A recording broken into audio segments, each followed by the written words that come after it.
When someone we love dies, it feels final. The silence they leave behind is heavy, and the world seems emptier without their voice, their laughter, their touch. But then something strange happens. You feel a presence in the room. A familiar scent fills the air for no reason. You hear soft footsteps in a quiet house, or a whisper that sounds like their voice. It doesn't make sense, and yet, deep down, it feels real. Edgar Cayce, one of the most documented spiritual intuitives of the 20th century, believed that death is not a disappearance. It is a transition. He taught that those who pass on do not vanish, they remain near us, in ways the physical senses often cannot explain. They watch, they comfort, and sometimes they send clear signs. These signs aren't fantasy, they are part of the soul's continued connection to those it loves. In this video, you'll discover 7 powerful signs that your loved one may still be with you, and perhaps has been all along. According to Edgar Cayce, death is not a wall, but a doorway. It's not an ending, but a continuation on a higher level of being. In hundreds of his readings, Cayce described the transition from physical life to the spirit realm as a natural evolution of the soul. He emphasized that consciousness survives the death of the body, and that the soul retains awareness, emotion, and most importantly, connection. This connection, Cayce said, does not dissolve with the final breath. In fact, it often becomes stronger. One of the most comforting aspects of Cayce's work is the idea that love is not broken by death. On the contrary, it becomes more subtle, more spiritual, and more intentional. When someone we love passes away, we may feel as though they've disappeared, but Cayce taught that their soul often remains nearby, not trapped, not lost, but present to observe, to comfort, to protect, and sometimes to guide. Cayce explained that the soul, after death, enters a new plane of existence that is still intimately connected with the earthly one. Though we may not see them, souls can move through spiritual dimensions that are closer than we realize. This in-between space is not a place of confusion, but a watchfulness. From there, those who have passed can still reach us, especially when our emotions, thoughts, or grief create a spiritual bridge. He also noted that the motivation for this continued presence is often rooted in love. When bonds of love are deep, the soul feels a responsibility, not in the sense of unfinished business, but as an act of caring. A mother may watch over her children. A spouse may remain close to offer reassurance. A dear friend may continue to send comfort in times of pain. Cayce described this presence as gentle and respectful. The soul does not interfere, but responds when the living are open to its presence. What's particularly fascinating is how Cayce viewed the connection between spiritual and emotional openness. He believed that moments of great vulnerability, such as intense grief, prayer, or even joyful remembrance, create a kind of spiritual opening. In those moments, the soul of a departed loved one can draw near. Not all people experience this as a visible apparition. More often, it is subtle. A calming presence, a dream that feels too vivid to be imagined, or a sudden warmth that cannot be explained. Cayce also emphasized that the soul is not limited by language. Loved ones may communicate through symbols, sensations, or synchronicities. A song playing at the right moment, a flickering light, a gentle pressure on the shoulder. These are not to be dismissed. To Cayce, they were spiritual signatures, ways the soul says, "I'm still here, you are not alone." In his readings, Cayce often reminded people that their loved ones were not far away. He didn't mean that metaphorically. He meant it quite literally. He spoke of the soul as energy that continues to move, learn, and grow, but that can also pause, return, and connect, especially when the living soul needs comfort, clarity, or simply the feeling that love never ends. What matters, Cayce said, is not developing obsession with the departed, but remaining open to the quiet ways they might still be part of your journey. The soul may choose to visit during dreams, or to be felt during meditative or prayerful states. It may appear in moments of crisis or joy or transformation, but it always comes with the same message: love is eternal, and death cannot break what was true. To Cayce, the continued presence of the dead was not superstition, it was spiritual law. And the more we learn to listen to the subtle language of the soul, the more we may discover that those we've lost were never really gone. One of the most common and deeply personal signs that a departed loved one is still with us is a sudden, unshakable feeling of presence. You might be sitting alone in a quiet room when a strange sense washes over you, like someone just walked in, stood behind you, or sat nearby. You feel watched, but not in a frightening way. It's familiar, comforting. Sometimes it comes with goosebumps, a warm sensation across your skin, or a sudden stillness in the air. Edgar Cayce believed this was no illusion. He explained that the soul, existing on another level of vibration, can draw near and impress its energy into our awareness without needing physical form. The connection is subtle but real, an energetic imprint that bypasses the senses and goes straight to the soul. Cayce taught that souls, once freed from the physical body, are capable of manifesting their presence in gentle, non-intrusive ways. When we feel a loved one close for no obvious reason, it is often because they are indeed close, checking in, offering comfort, or simply reminding us that the bond is not broken. These moments frequently happen when we are alone, at rest, or emotionally open. Often they occur on anniversaries, birthdays, or during moments of intense emotional need. The soul, sensing the stir of memory and emotion, responds by drawing near, if only for a few seconds. The second sign is just as mysterious and even more specific. The sudden, unexplained scent of something tied directly to the person who passed. It might be the smell of their perfume or cologne, a favorite type of flower, the scent of cigar smoke, or even the aroma of a meal they used to cook. These sensory experiences appear out of nowhere and vanish just as quickly. They're not attached to anything visible, but they're unmistakable. You know that smell. You've known it for years, and suddenly, it's there again, when no one else is. Edgar Cayce described this kind of contact as a soul's attempt to communicate without disrupting the balance of the physical world. Scent is one of the most emotionally charged senses. It bypasses logic and immediately brings memory to the surface. According to Cayce, the soul can use scent to speak to us in a way that reaches past the mind and directly into the heart. It's a reminder, I'm here, I remember, I'm still connected to you. These experiences are often dismissed by the rational mind as coincidence, imagination, or wishful thinking. But Cayce insisted they are meaningful. In many of his readings, he confirmed to grieving individuals that their deceased loved ones had indeed been present, especially in moments marked by sudden sensations or signs. He encouraged people not to seek signs obsessively, but to remain open when they do appear. The soul doesn't force its way in. It waits for moments of openness, then steps gently forward. If you've ever felt someone with you in an empty room, if you've ever smelled a fragrance long after it should have faded from your life, you're not alone. According to Cayce, these are not memories. They are visitations. Subtle, sacred reminders that love is stronger than time, and the soul never truly says goodbye. One of the most powerful and widely reported ways our departed loved ones reach out is through dreams.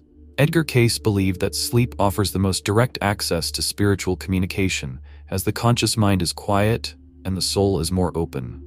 The third sign, therefore, is the vivid, emotional dream in which a deceased loved one appears, not as a shadow or vague memory, but as someone fully present. These dreams often feel different from normal ones. The colors may be brighter, the emotions more intense, and the sense of presence deeply real. In such dreams, the loved one may offer a message, a warning, or simply peace. Cayce often said these dreams are not illusions. They are actual soul-to-soul connections, taking place in a higher dimension of awareness. People who have experienced these dreams often wake up in tears or with a lingering sense of comfort or warmth that stays with them for days. These dreams do not fade like ordinary ones. They leave a mark, often tied to healing or closure. According to Cayce, these encounters are one of the clearest signs that the departed soul is still connected, still watching, and still loving from beyond the veil. They may come during times of stress, grief, or spiritual searching, and sometimes simply when we're ready to hear what the soul wants to say. The fourth sign is far more subtle, yet equally common: unexplained sounds. Many people report hearing soft footsteps when no one is there, or a faint whisper of their name when they're alone. Sometimes it's a knock on the wall, the creak of a familiar floorboard, or the gentle opening of a door. While the mind might try to rationalize these events, the house is settling, or it must be the wind. The heart often knows otherwise. These sounds don't cause fear. They feel purposeful. They carry recognition. Cayce explained that the soul, while no longer physical, can interact with the material world through energy. When a loved one wants to get our attention, especially when we are too distracted or closed off to feel their presence directly, they may use sound. Not to frighten, but to remind. These small disturbances can act as spiritual nudges, prompting us to stop, remember, or open ourselves to something unseen. They are gentle invitations from the other side. The fifth sign is often noticed not by us, but by our animals. Dogs staring at empty corners, cats following something invisible with their eyes, a pet suddenly wagging its tail, purring, or becoming alert for no clear reason. Cayce acknowledged what many spiritual traditions have long believed, that animals, especially domesticated ones, are deeply sensitive to spiritual energy. They don't question what they sense, they simply react. If a pet seems unusually focused on a certain area of the room, or suddenly becomes calm and joyful in a way that mirrors how they used to behave with the deceased, it may be because they are sensing that soul's presence. Unlike humans, animals do not require physical evidence. They live by intuition and instinct, and often they are the first to know when something or someone is near. Together, these three signs, visitation dreams, mysterious sounds, and animal behavior, form a clear spiritual pattern. They are gentle but profound ways in which the veil between worlds becomes thin. Cayce urged people not to ignore them. He believed these moments are invitations to heal, to listen, to trust that love endures. The dead do not always speak in words. Sometimes they arrive in silence, in dreams, in echoes, and in the knowing gaze of a beloved pet who still sees what we cannot. The sixth sign that a deceased loved one may still be with you is the appearance of repeating signs and meaningful coincidences. Edgar Cayce often described these as spiritual echoes, messages from the soul world, disguised in the fabric of daily life. You may suddenly hear their favorite song on the radio at the exact moment you were thinking about them. You may see their name on a license plate, a book, or a building you've never noticed before. You might glance at the clock and see the same number combination over and over, perhaps their birthday, the time they passed, or a number that meant something to the two of you. These are not random. They are patterns, carefully placed. Cayce taught that the soul exists beyond linear time. From that higher vantage point, it can nudge events, shape moments, and place markers in our path, just enough to make us pause and wonder. These signs are subtle, but when you're paying attention, they stand out. They feel charged, as if the world is briefly lit from within. Many people report seeing butterflies, feathers, or coins in places that defy logic, especially during anniversaries, holidays, or times of emotional distress. These tokens, Cayce said, may be expressions of love sent directly from the soul world to remind you that the connection hasn't been broken. These signs can also be deeply personal. Maybe it's the sudden scent of a flower they used to love, or a phrase someone says that echoes something only your loved one would say. The moment feels uncanny, even sacred. It's not a hallucination, it's a message. Cayce believed that the soul uses what is familiar and symbolic to communicate. The more you recognize and honor these moments, the more frequently they tend to occur. It's as if the soul is saying, "You're listening, so I'll keep speaking." But the seventh sign is perhaps the most intimate of all. The sensation of touch, warmth, or embrace with no physical source.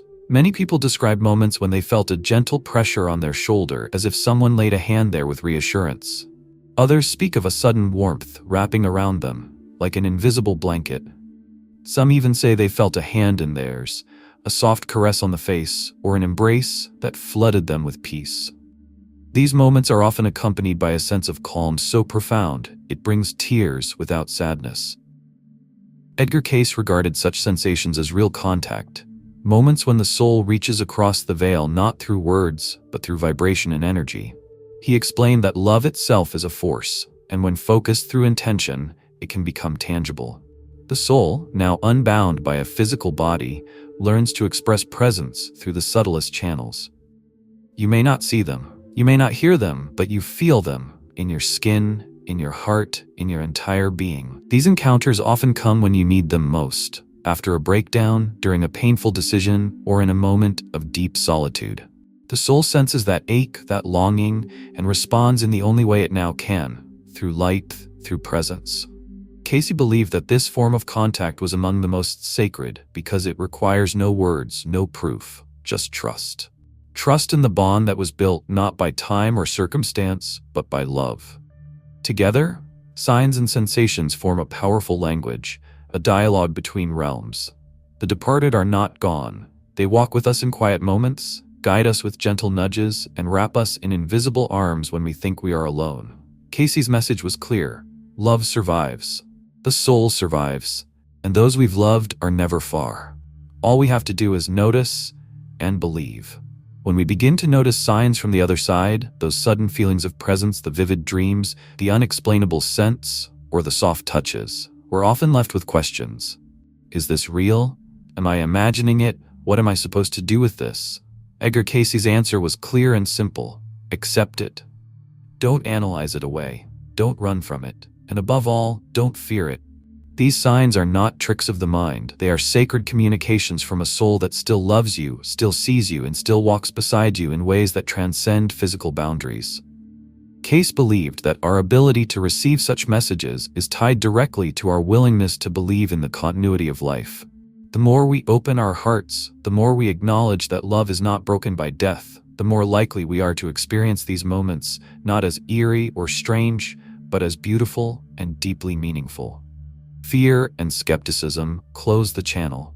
Gratitude and quiet trust open it. When you encounter a sign, whether it's a whisper in a dream or a sudden warmth in the middle of grief, pause. Don't brush it away. Honor it. Speak to your loved one, even if it's only in your thoughts. Say their name. Say thank you. Let your heart be soft. Cayce encouraged people to treat these experiences with reverence, not suspicion. He believed that when the soul reaches across the veil, it does so with great care, and for a reason. Often, that reason is to remind you that you are not alone. It's important not to obsess over signs or demand them. The soul doesn't respond to control, it responds to openness.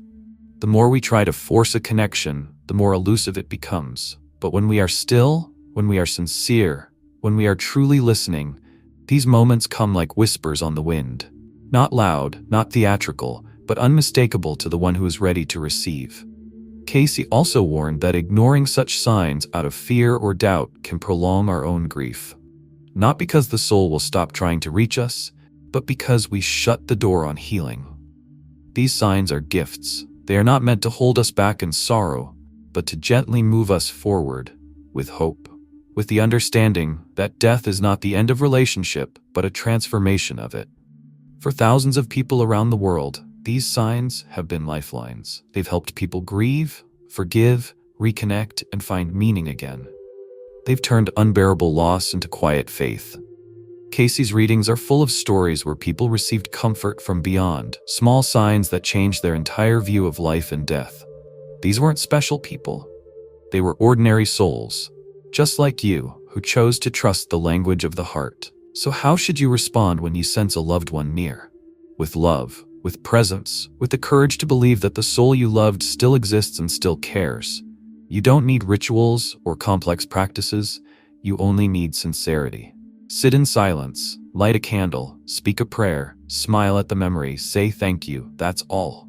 And know this, the signs will continue, not because you need proof, but because the bond is unbreakable. Because love is the only thing strong enough to bridge two worlds.